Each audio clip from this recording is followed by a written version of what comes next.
Buenas noches, amigos televidentes en todo el país. Nueva riña en la cárcel regional de Guayaquil deja 2 internos fallecidos. Las víctimas eran hermanos y presentaban heridas por arma blanca. 4 reclusos fueron detenidos por este doble crimen. Con este tema empezamos. Alrededor de las 11:30 de la mañana este lunes se registró el violento ataque al Centro de Privación de Libertad Zonal 8, ubicado en la vía Adaule. Llegaron decenas de policías, patrullas y buses con más elementos del orden para tratar de controlar el enfrentamiento, suceso que se dio en la hora de las visitas conyugales, visitas que por la emergencia se suspendieron. Pero, ¿por qué se suspendió la visita? Por los muertos, que hay 2 muertos. Mientras las mujeres eran retiradas de la cárcel, llegaban más uniformados. La situación era grave. Los reos en el pabellón de mediana seguridad 1 y 2, al parecer, fácilmente no fueron controlados. Las primeras imágenes, grabadas con un celular por un interno, mostraban cómo un reo era llevado al centro médico. Luego de 3 horas de lo ocurrido, ya se tenía la versión oficial por parte de la Fiscalía. Ahí se dio a conocer que los hermanos Jorge Luis y Santiago Daniel Domínguez Cuilca fueron asesinados. Ellos estaban dentro del pabellón y en esas circunstancias un grupo también de PPLs con armas blancas, con cuchillos, atacan a estas 2 personas. A los hermanos Domínguez Cuilca les quitaron la vida con varias puñaladas en medio de una riña registrada en el patio de mediana seguridad. Y muchas puñaladas. Mientras los militares llegaron para reforzar la seguridad en la parte externa de la prisión, como también unidades élite de la Policía Nacional, los cadáveres fueron llevados a la morgue para que les realicen la autopsia de ley. No podemos adelantar criterios, pero la dinastía está trabajando en los móviles para establecer cuáles fueron las circunstancias y los motivos. Inmediatamente se analizaron las grabaciones donde ocurrió el ataque. Mediante un operativo se logró detener a 4 reos aparentemente responsables de cometer los asesinatos. Además, los agentes decomisaron armas blancas. Cuchillos grandes. Este doble crimen se registra 6 días después del asesinato de alias El Cubano. Recordemos que a él lo acribillaron, lo decapitaron y lo incineraron en la parte interna de la cárcel de máxima seguridad. Un mes cumplió la declaratoria de emergencia en el sistema carcelario a nivel nacional. En ese tiempo, 11 privados de libertad han fallecido en las cárceles de Guayaquil, en medio de riñas y enfrentamientos. Balance negativo durante el estado de excepción. Paul Tutibén, 24 horas. En otro tema, el convenio con Estados Unidos comprende el mejoramiento de la pista aérea de Galápagos y hacer operativo el aeropuerto de San Cristóbal las 24 horas del día. La idea es que sirva como un punto de abastecimiento para las operaciones de vigilancia aeromarítima, insiste el ministro de Defensa. El ministro de Defensa sostiene que existe mala intención en ciertos sectores para confundir sobre los verdaderos objetivos del convenio con Estados Unidos para mejorar la pista de San Cristóbal en Galápagos y convertirla en un portaaviones natural para la lucha contra el narcotráfico. No habrá un destacamento permanente, no habrá una base, es únicamente la facilidad de operación para emergencia o para reabastecimiento, porque no necesariamente tiene que operar solo desde Guayaquil. La idea es que el aeropuerto de San Cristóbal, que actualmente tiene solo operaciones aéreas durante el día, pueda funcionar también en la noche y a cualquier hora. Hay que darles condiciones para que se puedan operar 24/7. Ahí se encuentra nuestra Capitanía de Puerto. Ahí tenemos un helicóptero para evacuación aeromédica permanente. Tenemos un avión caza para exploración aeromarítima. Lo único que se va a autorizar es que para situaciones de emergencia o de reabastecimiento pueda llegar un avión por mes en periodos determinados, conforme las regulaciones del protocolo de operaciones que existe para el P3. Este lunes realizó una amplia exposición ante oficiales de Fuerzas Armadas en Quito sobre la ley de navegación, la gestión de seguridad y protección marítima, y espera hacerlo esta misma semana en Guayaquil, a la espera de la convocatoria para su comparecencia sobre este tema ante la Asamblea. A la Comisión de Soberanía y Relaciones Internacionales. La notificación saldrá esta semana, posiblemente para la próxima semana estará en nuestra comisión. Mientras, para este miércoles está prevista la comparecencia del ministro de Defensa a la Asamblea para ofrecer detalles del trabajo de Fuerzas Armadas en el marco del estado de excepción por la crisis carcelaria del país. En Quito, Freddy Paredes, 24 horas.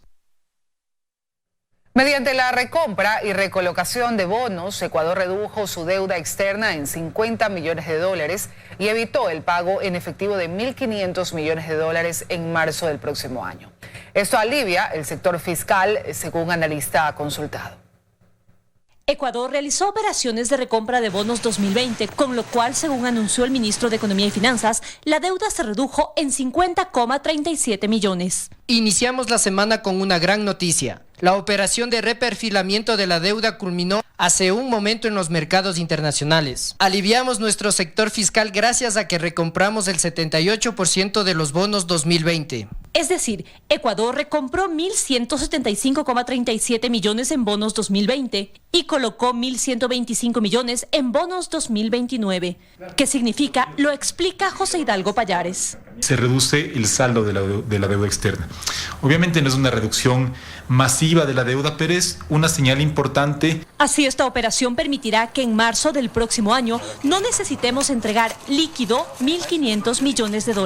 Reduce la presión que las cuentas públicas y la balanza de pagos iban a tener en 2020 si es que el Ecuador tenía que hacer ese pago por $1.500 millones, que implicaban, por lo tanto, una necesidad para las cuentas fiscales y para la balanza de pagos. Además, explica el director de Cordes que pese a ser mínimas, las condiciones mejoraron. Bajó de 10,75 a 9,85, que sigue siendo, hay que mencionar, un interés alto, pero se ve una mayor disposición del mercado internacional a financiar al Ecuador en condiciones un poquito menos onerosas. Ahora el gobierno necesita también mejorar condiciones de deuda y reducir necesidades de financiamiento, generando fuentes de divisas e inversión extranjera. Si el Ecuador sigue haciendo las tareas que son poner en orden las finanzas públicas, cumplir las metas del Fondo Monetario, obviamente, de esa manera que las nuevas emisiones de bonos o nuevas recompras de otros bonos sean aún en mejores condiciones. Del mismo modo, según Hidalgo Payares, es necesaria la reforma laboral y también salvaguardar la industria y la seguridad jurídica mediante el desarrollo de la minería legal. En Quito, María Gracia Acosta, 24 horas. El presidente Lenín Moreno firmó esta mañana un decreto ejecutivo con el que se apunta a fomentar el cultivo y duplicar la exportación de cacao, además de incrementar la fabricación de sus derivados. Artículo 1.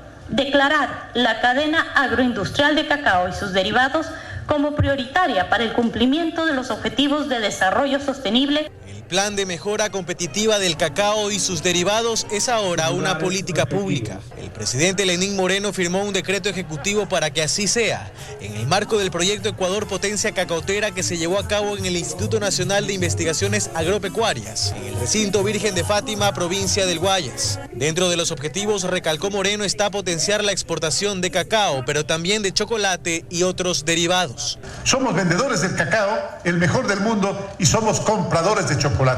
No puede ser que de los $760 millones que exportamos, solamente 6 millones hayan sido en chocolate.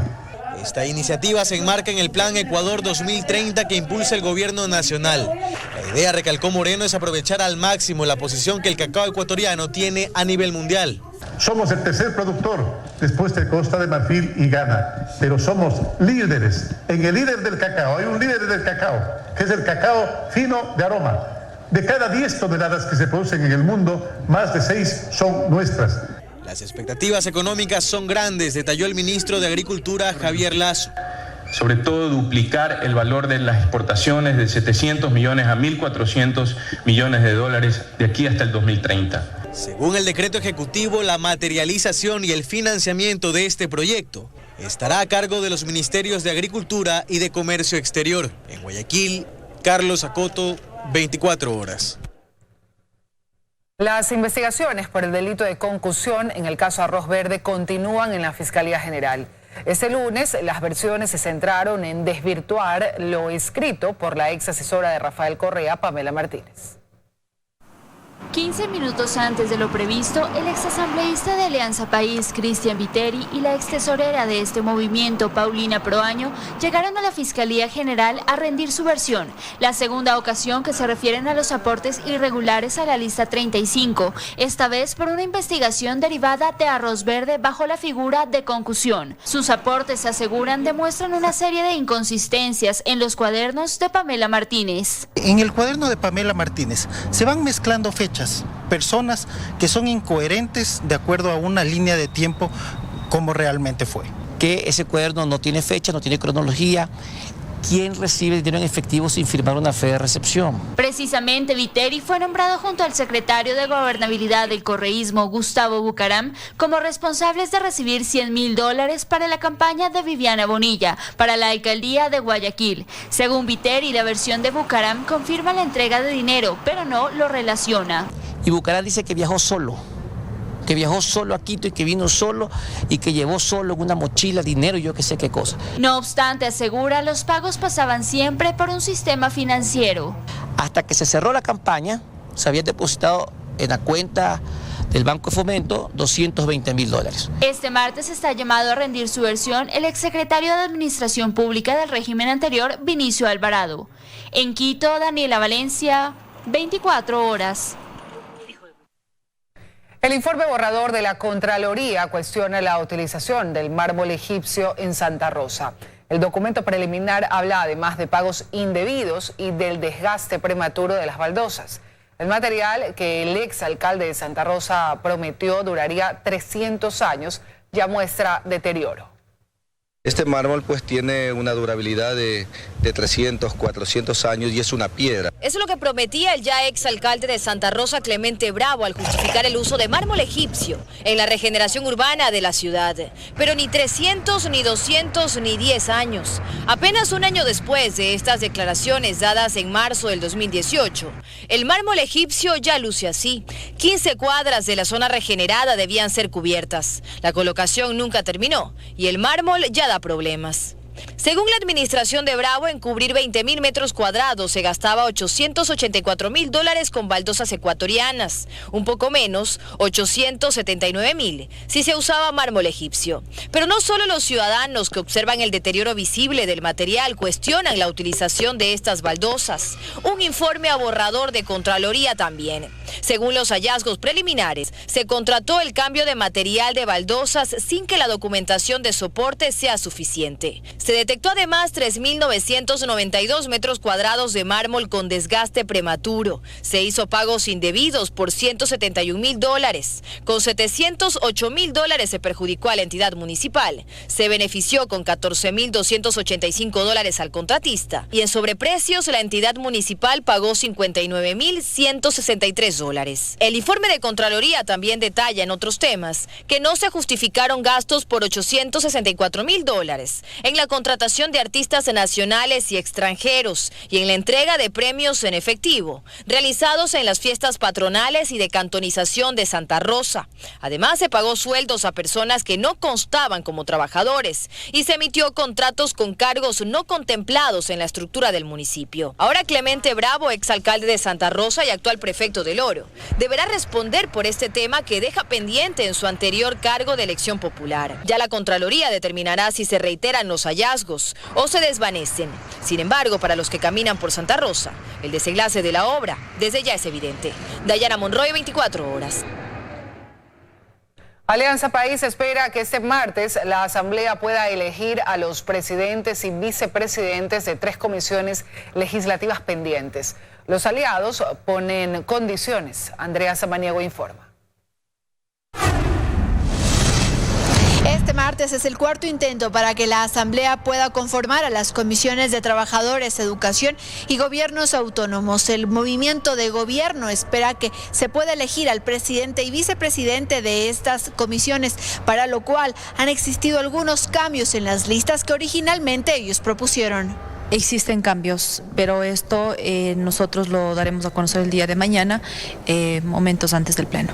En la Ley Orgánica de la Función Legislativa, en el párrafo segundo del artículo 23, dice claramente que si una vez culminados los 8 días no ha sido electo el presidente y el vicepresidente, lo que corresponde es que el Pleno de la Asamblea designará al presidente y al vicepresidente en donde estén faltando las autoridades.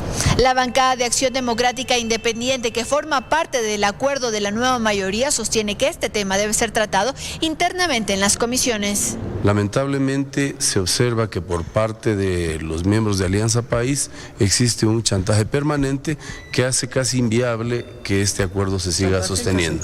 El día de mañana nosotros hemos resuelto no votar hasta que no nos demuestren que hay seriedad en el acuerdo. Por su lado, el PSC y Suma no darán los votos para ninguna de las dos opciones porque sostienen que la resolución del CAL es ilegal. Más noticias, amigos. El flujo de migrantes venezolanos que permanecen en Huaquillas se ha reducido notablemente en los últimos días, mientras del lado peruano son miles de venezolanos que deben esperar días para ingresar legalmente a ese país. Llegan en menor cantidad, pero aún son cientos los venezolanos que a diario arriban al Centro Binacional de Atención Fronteriza de Huaquillas. Aquí se instalaron carpas para atender a los viajeros. Se les ofrece ayuda médica, alimentación y albergue temporal. Cuando ellos siguen llegando, aquí nosotros más o menos hacemos unas atenciones de 300 atenciones diarias, así en lo poco, y ya sobre todo porque la gente va llegando y sobre todo a los caminantes, porque son gente que a veces ya no tienen recursos. Pero en Ecuador se quedan apenas pocas horas. El viaje debe continuar. Ya en Tumbes la situación es diferente desde que se exige visa para ingresar. Aquí en el Centro Binacional de Atención Fronteriza en Tumbes del lado peruano se prioriza la atención a los adultos mayores, a las mujeres embarazadas y las mujeres con niños pequeños. Pero esto no garantiza una atención rápida. La espera puede durar incluso días. Bien largo, te puedes imaginar, mira toda la cola que falta, ya tenemos aquí horas de la mañana. Esperando también desde ayer en la madrugada que llegamos, haciendo cola para poder salir. Tras que los que no son considerados grupos vulnerables y no tienen visa, utilizan el puente internacional de Aguas Verdes, donde ya aumentó la presencia policial. Intentaría de la mejor manera, no quiero llegar ilegal a ningún lado. No, pues ahí hay que esperarme ahí hasta que poco a poco, hasta por la vía legal.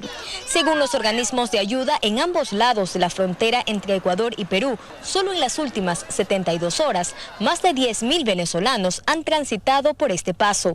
Desde Tumbes, en Perú, con cámara de Rodolfo Soto, Joana Ramos, 24 horas.